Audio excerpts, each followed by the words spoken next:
So first of all, Tom, congratulations on the publication of Pool of Darkness. Thank you. I hope that the novel gets all the notice it deserves. So I'm one of the few people probably that's read it, and I found it an informed, witty, elegantly written book with a lively energy in its pages.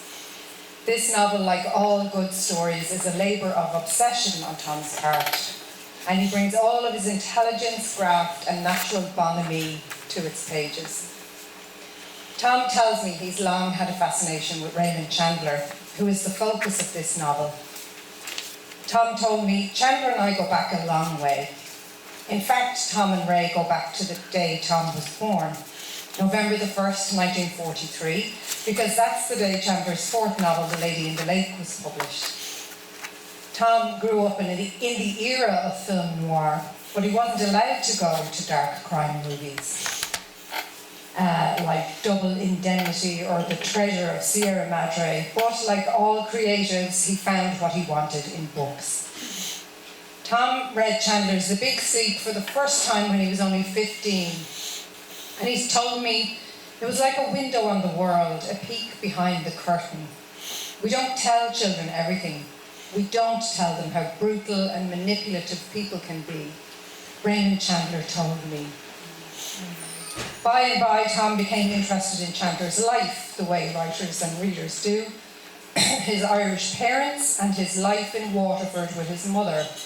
It fascinated Tom that Chandler was born in America, raised in Ireland and schooled in England, that he was always an outsider. A good perspective for a writer, as Tom says, but one that can make for a lonely life, of course. Like his character, Philip Marlowe, Chandler created the tough, unafraid man he wants to be, one with empathy and consideration for those trying to live decent lives. Tom says that in Pool of Darkness, he's tried to capture what Chandler's life was like with all of his flaws and neuroses and missteps. He says, I know that he drew on his own life to create Marlowe, some of his dreams, some of his flaws. And I drew on my own life to create Chandler. That's how it works. I suspect that every novel is a partial autobiography, Tom says. Pool of Darkness then is a biographical novel, as well as an historical novel, as well as a work of the imagination. The biofictional novelist is concerned with the facts and happenings of an era, but more concerned with the emotions and truths of one individual.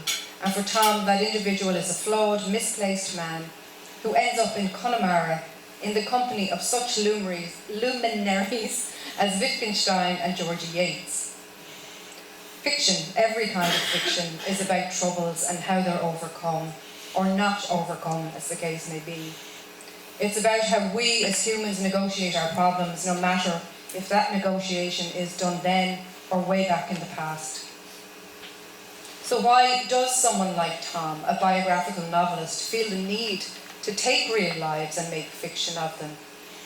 It's about fascination and obsession, as I've already said, but it can also be about excavation, a need to know as much as possible about a real person, a desire to dig deeper.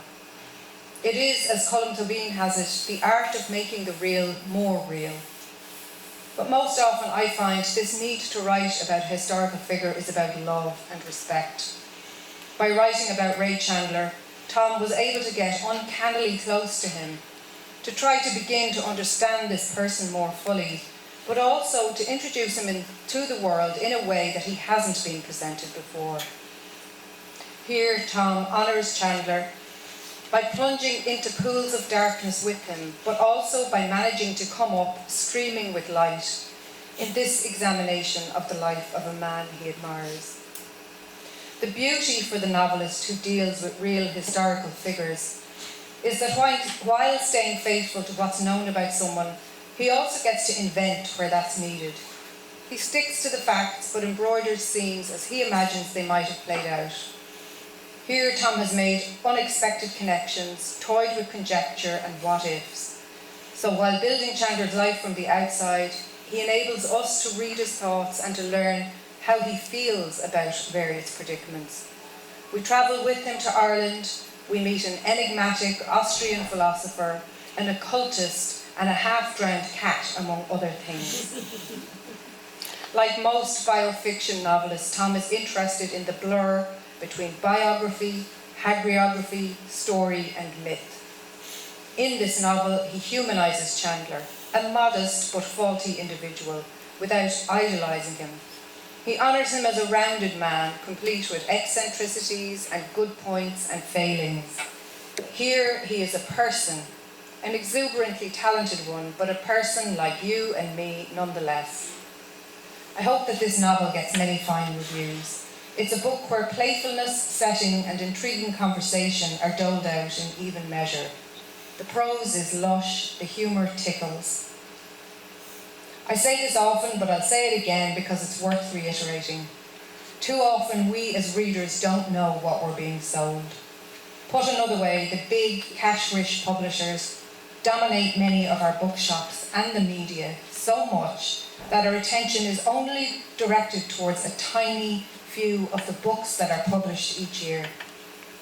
The media latches onto and promotes its darlings. The big international publishers buy shelf space in bookshops, and they launch costly advertising campaigns, and therefore it's very hard for the small publisher and the unique book to get noticed. They say that word of mouth is the most effective way to get a book read and loved. Readers urging other readers to invest time in a book because they feel that that book is worth it. Now I urge you to buy yourself a copy of Pool of Darkness. Buy one for your friends.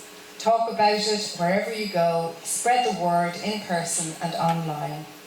Tom, sincere congratulations on the publication of this novel. It's a celebration of all that's good and exciting about biofiction, about the act of illuminating real people and lived lives. It's an honouring of Chandler as person, as husband and as writer. Cohort de Sopri, congrats Tom, may your ink never run dry.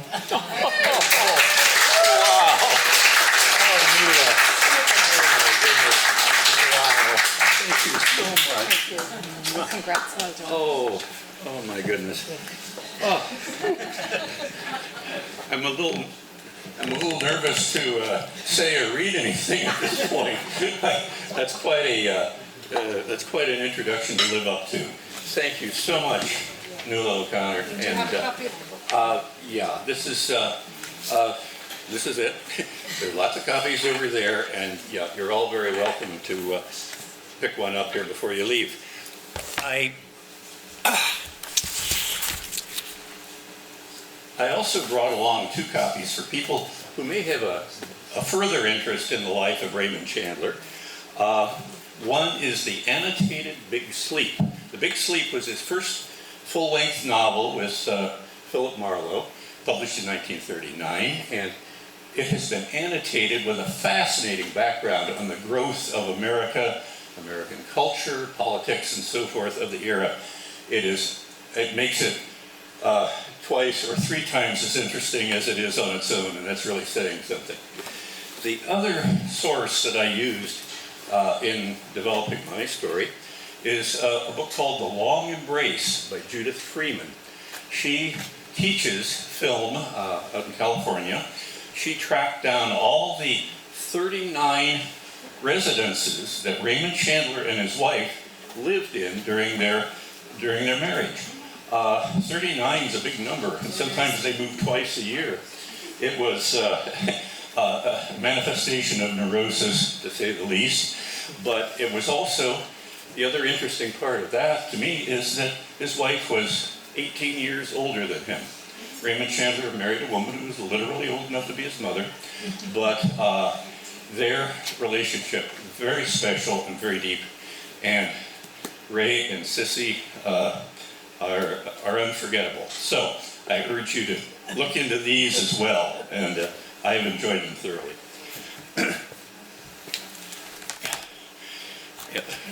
Yeah, rather than read an excerpt that involves the mystery and intrigue of the story, in fact, I want to read the 2 brief episodes, and the first of which is the circumstances under which Ray and Sissy met. Ray had sailed to America when he was about 24 met a family on the ship that kind of took him under their wing, and they lived a great life out in Los Angeles, named Warren and Alma Lloyd. Their daughter had a big crush on him.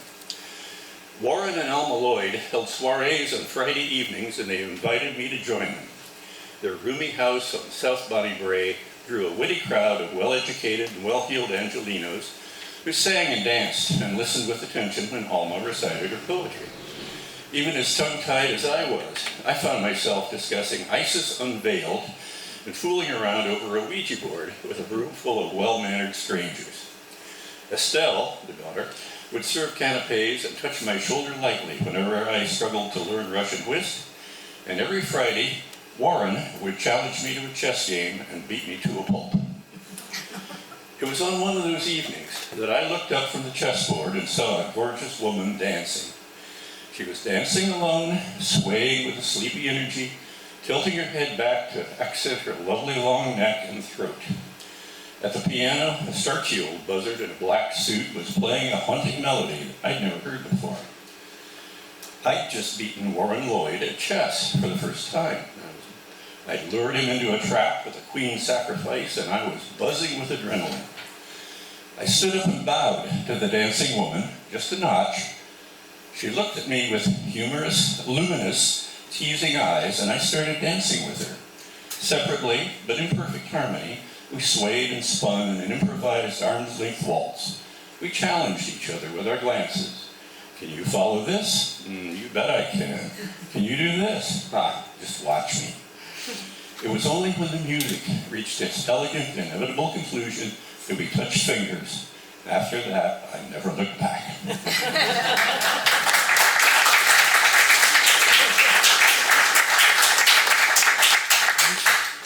So,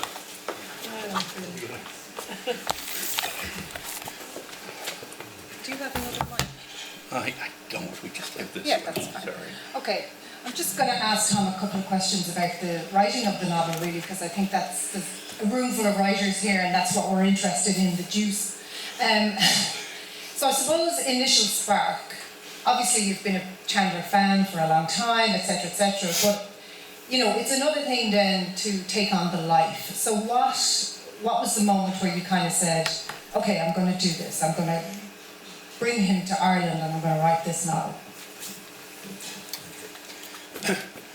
Well, that's like a lot of these backstories for writing. This one sort of started at the other end, and it happened when Monica and I were invited to go down to the Renville House Hotel near Killary Harbor in Galway, right?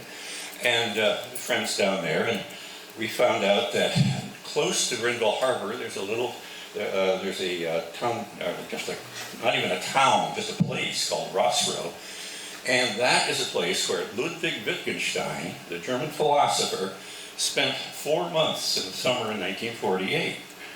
Well, I had picked up a copy of a book called Introducing Wittgenstein at a sale at a bookstore. I had known that he was there, although when I asked around, nobody ever heard of him. We went out to the cottage, and one of the things I just happened to know, because it was in this Introducing Wittgenstein book, was he was a great fan of film noir. He loved hard-boiled detective stories. He loved them as they were written in Street and Smith's mystery magazine. He also loved to go to the movies, and he'd sit right in the front row, and whether it was a detective story or a musical, he just let the story wash over him. He loved to lose himself in that. And so here was, as I discovered, here's Wittgenstein in Ireland in 1948, and I thought, and he loves film noir, and film noir is pretty close to, The Big Sleep and Raymond Chandler's ethos. So I thought, I wonder what would have happened if these two guys met each other. And if they did, under what circumstances could that be, and what was going on in 1948 anyway? So those are some of the questions I was trying to answer. That lovely thing that happens to writers, synchronicity. You've just bought Wittgenstein, next thing, you see this sign. I think these are always signs for us to write something. you're an American living in Ireland, and the dialogue in this, the men in the pub and stuff like that, I found it pitch perfect. So could you talk a little bit about language and listening to Irish English in your ear, but being more naturally someone who would write American English? I thought you handled the Irish English brilliantly in a way that some other writers might not have done it so well, if you know what I mean. Sure I do. Not that. It's funny. It's the sort of thing. Had the same issue with Wittgenstein's Germanic mode of expression. You have to touch it very lightly, I think. Yeah. It's easy to overdo it, and so just the faintest touches and hints will bring the rest of it along. It's sort of like a lot of other things in writing. Who was it who said, Nabokov said, caress the divine details. If you get a detail or two right, if you were describing this room, for instance, what would be the detail that would bring it back so vividly? I can think of maybe a couple things. Those red lights up there on the ceiling that can create an ambiance. That might be it. Or it might be something, the remains of this delicious lunch we just had here as a reflection of the hospitality and generosity of our hosts. Those are the kinds of things. It only takes a couple things like that, including in the dialect, to make it real. Yeah. And I think you managed that brilliantly as well in terms of atmosphere. The detail of the pub, very atmospheric, really felt like I was there, down on the docks when he's landing and all of that, really just very sharply done. Another thing you do extremely well is humour. I think humour is something really hard to pull off well in fiction, because we might tend to sort of overload it and ramp it up a bit too much, or we might be so subtle that nobody's laughing. But I think you've got the balance very right. Can you talk about what is your approach to that? Is it very intentional? Is it accidental? What are your thoughts on humour in fiction? Oh dear. This is sort of like being asked to explain a joke. Yeah, sorry. Nothing to let the air out of the whole enterprise. I don't know. I don't have a definite answer to that. I do think I love subtlety. I love the idea, again, of not laying it on too thick, but just sort of pointing out the little ironies and inconsistencies and sometimes just the craziness of things that happen. And that's what makes life interesting. And so I just, again, tread lightly. Yeah. I just think a lot of fiction can be way too cold-faced, and for me, the soft humour in this was so welcome. It was so welcome. I think we can claim that Pool of Darkness is well and truly launched. Huge congratulations, Tom. Very well done, and please buy your copies, and Tom will be very happy to sign them for you. Thank you. Thank you so much.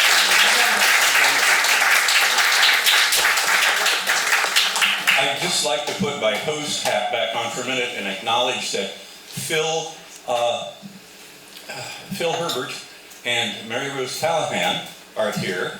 Is Liz McManus here as well? Yes. Yes. Okay. These three fine memoirists, writers, are going to be in conversation with Sinead Crowley this afternoon at 3:15 up in the Abbey, and I encourage you all to catch their presentation. It's going to be great. Thank you all so very much for coming out today. Thanks to Nirvana, for everybody who made this possible, and enjoy the rest of the festival.